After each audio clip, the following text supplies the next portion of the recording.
you grew up in Santa Monica, I did. and I guess you started doing some acting in high school, like high school plays and so forth? I couldn't do any high school plays because the first year of high school, my little group of girls in the theater arts class were always getting in trouble, and two other girls did something. One girl was cheating off another girl. I had nothing to do with any of it. I just was part of the group. They got caught, and they got fails and kicked out of the class, and myself and I think two other girls got D's in the class and were kicked out, not only kicked out of the class, but kicked out of theater arts for the rest of our stay at the high school. And we're not allowed to participate in any of the productions. And that was my first year there, and all I wanted to do was act. Yeah, so I couldn't even, we were in dance ensemble. We would dance in front of the whole school, but we weren't allowed to audition for Oklahoma to even be dancers. It was a drag.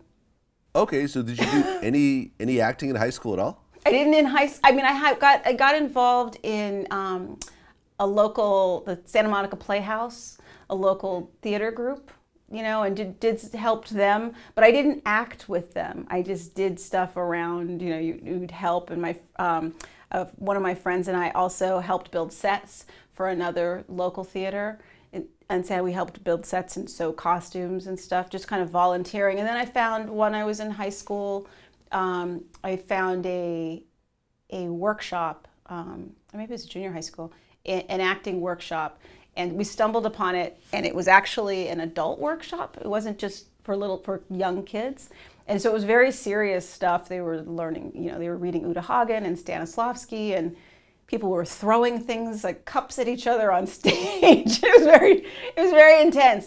But they let us stay in the class as long as we were very serious, and we were. And it was a great experience. I learned a lot, and that was my foundation, was that experience. But I didn't start auditioning for theater or anything right away. It wasn't until in my later teens, I think. And then I started I lived in California, so I started automatically mostly going out on television and film stuff because I was in LA. You know, if I were in New York, it probably would have been more theater, but there was very little theater in LA at the time. You graduated high school, but Yeah. you didn't go to college. No, I went to Santa Monica City College for a little while, and I took acting there. I did that. No, I pretty much started, right after that I started auditioning, like I said, and I started getting work in commercials and small roles in TV shows, and I got a horror film, and I just started doing little things here and there. And I was very serious about class and my workshop work. Okay, because you were in Death Spa, the movie. That you're very correct on. Unfortunately, yes. You can't even find a Wikipedia page on this movie. You can? You cannot. Oh, you can't? That's fine. That's all right. You're happy with that. That's all right. Okay, so you're getting, I guess you were on the Bronx Zoo TV series? Yeah. Ed Asner a couple was other, on that. you had parts in other TV series, and, you know, we did the Death Spa movie. But then you got an audition for The Fresh Prince of Bel-Air. Yeah, changed a lot. Was Quincy Jones involved in all the early stages? Yeah, I had to audition for him. And Okay. I recently found my day planner that said, you know, when I had to audition for Quincy Jones, because I was so excited and nervous and excited. And he was the most fun person to audition for, because he doesn't, he's not trying to be, quiet, or he just like slaps the table and laughs and throws his head back, and he's just very relaxed. And it's nice to feel like Quincy Jones is laughing at what you want him to laugh at. Oh yeah, no, I just met Quincy Jones for the first time a couple weeks ago at a party, and along with his, I know his son QD3. Oh yeah. Me and his son were talking about how Quincy Jones was the flyest guy in the room at like 80 or 90 years old. Yep. Like his outfit was so on point that it made no sense. Like, yeah, he's great. I mean, you want to talk about legends? That's a legend.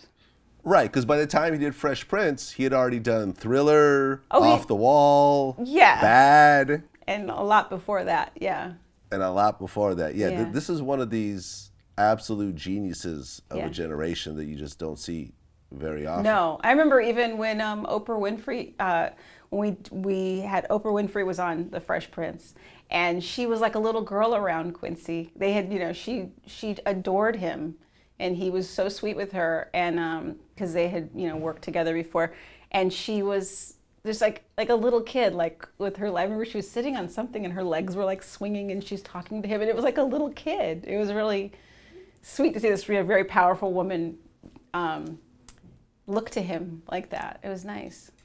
Absolutely. So you go and audition for The Fresh Prince. What was that audition like, and what was the process involved in it? It was long. It was long. Like I said, I found that day planner recently, and I was not wrong in my memory. It was, I had to audition for, I did audition so many times. I had to audition for the assistant to the casting director, and then I had to go in and audition for the casting director, and then I had to audition for, I think, the writers, and then I had to audition for maybe Quincy Jones. And then I had to audition for the writers and producer, and then I had to audition for, I think, the studio, and then I had to audition for the network. I just had so many auditions. I had to keep going and going and going, and it was great. It was interesting. The last experience, when you go and audition for the network, it's always really interesting because that's the last audition, and so it's you and the other girl that's auditioning for the part opposite you. And you kind of, you know, and then there's, you know, 2 Uncle Phils, and there's 2 Aunt Vivs, and, you know, this whole thing. And so it's kind of nerve-wracking for everybody because you see everybody, how it's going to come down to the wire. And, you know, it's hard not to look at the other girl and go, oh, look at her, I should have wore that, and I should have done this, and she's right for it, and start to, you know, mess with your mind. So you and the other Hilary had to basically have a fight to the death to get that role. She's a really nice girl. She's a really nice girl. But she had done some stuff that I knew that was she'd done like a big film, and so I was very intimidated by her presence, and she's really beautiful. So, but it was fortunate. How did you feel when you finally got it? Oh my God. I mean, that was unreal. That was unreal. And it always felt really good when you go in. There's such a great group of people, and I'm still in touch with so many of the people, like Andy Borowitz and Susan Borowitz, who created it. And I mean, I still, you know, see them, and it always felt good. I went into when we started doing the show and meeting this great cast and having wonderful chemistry and all of that being good. It was just such a good experience throughout. But getting that notice, that word, I remember I was working as a hostess at a restaurant called Delmonico's in LA, and I got the word on the phone. When I just showed up. I was at work, and I got the notice, and I had to stay there at work. Kind of was like going out of my skin, going crazy because I had just got this show. And then my boss, a friend of mine, came in just out of the blue. She just kind of walked in to say hi and visit, and my boss was like, "Get out of here, go hang out, celebrate," you know, and kicked me out. So that was good.